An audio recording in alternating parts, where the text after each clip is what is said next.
നിളാനദിയുടെ മടിത്തട്ടിൽ ഉറങ്ങുന്ന ഒറ്റപ്പാലത്തേക്കാണ് നമ്മളീ പോകുന്നത്.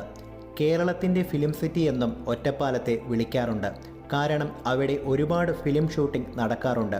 അങ്ങനെ നമ്മൾ ഒറ്റപ്പാലം ചിനക്കത്തൂർ ക്ഷേത്രത്തിലെത്തി. വലിയൊരു ഗ്രൗണ്ടിൻ്റെ നടുവിലായൊരു ക്ഷേത്രം, ചുറ്റും കുറേ മരങ്ങളും. എത്ര ദൂരെയാണെങ്കിലും എത്ര തിരക്കാണെങ്കിലും ഈ നാട്ടുകാർ ചിനക്കത്തൂർ പൂരത്തിന് ഒരുമിച്ച് ഒത്തുകൂടാൻ ശ്രമിക്കാറുണ്ട്. അവിടെ നിന്ന് ഞാൻ പോയത് ഫേമസ് ആയൊരു ഷൂട്ടിംഗ് സ്പോട്ടിലേക്കാണ്, വാഴാലിക്കാവ്. മലയാളം സിനിമ സ്ഥിരമായി കാണുന്നവർ ഒരു പ്രാവശ്യമെങ്കിലും വാഴാലിക്കാവ് കണ്ടു കാണും. അത്രയും ഫേമസ് ആയ ഷൂട്ടിംഗ് സ്പോട്ടാണ്. ഈ സ്ഥലത്തിനെക്കുറിച്ചുള്ള വ്ളോഗുകളും ഒരുപാടുണ്ട്. എന്നിരുന്നാലും എത്ര തവണ പോയാലും ആദ്യമായി കാണുന്ന ഫീല് തരുന്ന വളരെ കുറച്ച് സ്ഥലങ്ങളിൽ ഒന്നാണിത്. ഈ ഒരു കാഴ്ച കണ്ടപ്പോൾ ആദ്യം ഓർമ്മ വന്നത് ചന്ദ്രോത്സവം സിനിമയായിരുന്നു. ഇവിടെ ഷൂട്ട് ചെയ്ത സിനിമയുടെ പേര് പറഞ്ഞുകൊണ്ടേയിരിക്കേണ്ടി വരും. അത്രയധികം സിനിമകൾ ഇവിടെ ഷൂട്ട് ചെയ്തിട്ടുണ്ട്. ആ കാണുന്ന കൂത്തുമാടവും പച്ചപ്പും ആൽമരവും മനസ്സിന് നല്ല സന്തോഷം തരുന്നുണ്ട്. അധികം ആളും ബഹളവും ഒന്നുമില്ലാത്ത ശാന്തമായൊരു സ്ഥലം. ഈ സ്ഥലത്തിൻ്റെ പ്രധാന ആകർഷണം എന്ന് പറയുന്നത് ആ കാണുന്ന കൂത്തുമാടവും ആൽമരവും പച്ചപ്പും എല്ലാം തന്നെയാണ്. ഈ സ്ഥലം അടുത്ത് കാണാനും അറിയാനും വേണ്ടി കേരളത്തിൻ്റെ പല ഭാഗത്തു നിന്നും ആളുകൾ വരാറുണ്ട്. ശാന്തസുന്ദരമായ ഗ്രാമപ്രദേശങ്ങൾ തേടി ഇറങ്ങി വരുന്നവരാണെങ്കിൽ ഉറപ്പായും ഈ സ്ഥലം കൺസിഡർ ചെയ്യണം. ഉത്സവത്തിന് മുന്നോടിയായി തോൽപ്പാവക്കൂത്ത് നടക്കുന്ന സ്ഥലമാണ് ഈ കൂത്തുമാടം. രാമായണത്തിൻ്റെ ഐതിഹ്യമാണ് തോൽപ്പാവക്കൂത്ത് എന്ന കലാരൂപത്തിലൂടെ ജനങ്ങൾക്ക് മുന്നിലേക്ക് എത്തിക്കുന്നത്. അമ്പലത്തിൽ നിന്ന് നോക്കുമ്പോൾ പച്ചപ്പിനിടയിൽ സ്ഥിതി ചെയ്യുന്ന കൂത്തുമാടം അതാണ് കണ്ണിലാദ്യം പെടുന്നത്. ഉത്സവത്തോടടുക്കുന്തോറും ഇവിടെയുള്ള ഈ ശാന്തതയെല്ലാം മാറും. പിന്നീട് ആഘോഷങ്ങൾക്ക് തുടക്കമാകും. ഭദ്രകാളി ക്ഷേത്രങ്ങൾ അല്ലെങ്കിൽ ഭഗവതി ക്ഷേത്രങ്ങളിലാണ് ഈ കലാരൂപങ്ങൾ അവതരിപ്പിക്കാറ്. പാലക്കാട്, തൃശ്ശൂർ, മലപ്പുറം ജില്ലകളിലാണ് തോൽപ്പാവക്കൂത്ത് ഉത്സവത്തിൻ്റെ ഭാഗമായി കണ്ടുവരാറുള്ളത്. 1000 വർഷം പഴക്കമുള്ള കൊട്ടാരം എന്നറിയപ്പെടുന്ന കവളപ്പാറ കൊട്ടാരം കേരളത്തിലെ പാലക്കാട് ജില്ലയിലെ ഒരു ചരിത്ര സ്മാരകമാണ്. പാലക്കാട് ജില്ലയിലെ ഷൊർണൂർ മുനിസിപ്പാലിറ്റിയിലാണ് കവളപ്പാറ സ്ഥിതി ചെയ്യുന്നത്. ചരിത്രപരമായി പ്രാധാന്യമുള്ള നിരവധി സ്ഥലങ്ങളുള്ള ഒരു ചെറിയ ഗ്രാമമായ വള്ളുവനാടിൻ്റെ കേന്ദ്രമാണ് കവളപ്പാറ. കവളപ്പാറ കൊട്ടാരത്തിൻ്റെ 8 ഏക്കർ പരിസരം ഒരു കാലത്ത് രാജകീയതയ്ക്കും പ്രതാപത്തിനും വേണ്ടി നിലനിന്നിരുന്നു.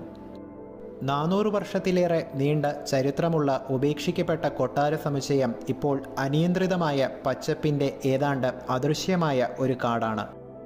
80കളുടെ മധ്യത്തിൽ പ്രധാന കെട്ടിടങ്ങൾ ലേലം ചെയ്യുകയും കരാറുകാർ അവ പൂർണ്ണമായും നീക്കം ചെയ്യുകയും ചെയ്തെങ്കിലും ചില നിർമ്മിതികൾ ഇപ്പോഴും അവശേഷിക്കുന്നു.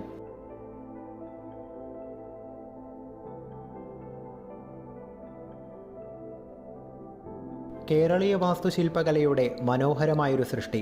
പഴക്കത്തിൻ്റെ കാര്യം പറഞ്ഞാൽ 300ഓളം തിരുവോണത്തിന് ഇലയിട്ട കഥ പറയാനുണ്ടാകും ഈ മനയ്ക്ക്. നൂറ്റാണ്ടുകൾക്ക് മുൻപ് സാമൂതിരി സമ്മാനമായി നൽകിയ സ്ഥലത്ത് സാക്ഷാൽ പെരുന്തച്ചൻ തറക്കിലിട്ട പാലക്കാട്ടെ വരിക്കാശ്ശേരി മന. ഒരു മനയെന്നതിലുപരി മംഗലശ്ശേരി നീലകണ്ഠൻ്റെ തറവാട് എന്ന് വിളിക്കാനാവും മലയാളികൾക്കിഷ്ടം. ലാലേട്ടൻ്റെ മാസ്റ്റർ പീസ് ഹീറോ സിനിമകൾക്ക് ജന്മം കൊടുത്ത തറവാട്. വാസ്തുകലയിൽ അതിശയം ജനിപ്പിക്കുന്ന അസലൊരു മലയാളി വീട് കൂടിയാണ് ഈ മന. പാലക്കാടൻ ചൂടേറ്റ് ഒട്ടും കോട്ടം തട്ടാതെ വിശാലമായ 6 ഏക്കർ പറമ്പിൽ നിലകൊള്ളുന്ന ഈ വലിയ തറവാട് പൂർണ്ണമായും വെട്ടുകല്ലിൽ നിർമ്മിച്ചതാണ്. 3 നിലയാണ് ഈ മനയ്ക്കുള്ളത്. വിശാലമായ പൂമുഖമാണ് ഈ മനയുടെ ഏറ്റവും വലിയ പ്രത്യേകത. 1-ാം നിലയിൽ 2 ഹാളുകളും 4 കിടപ്പുമുറികളും ക്രമീകരിച്ചിരിക്കുന്നു. രാജഭരണകാലത്ത് രാജാക്കന്മാരുടെ കിരീടധാരണം നടത്തിയിരുന്നത് ഇവിടെ വെച്ചായിരുന്നു.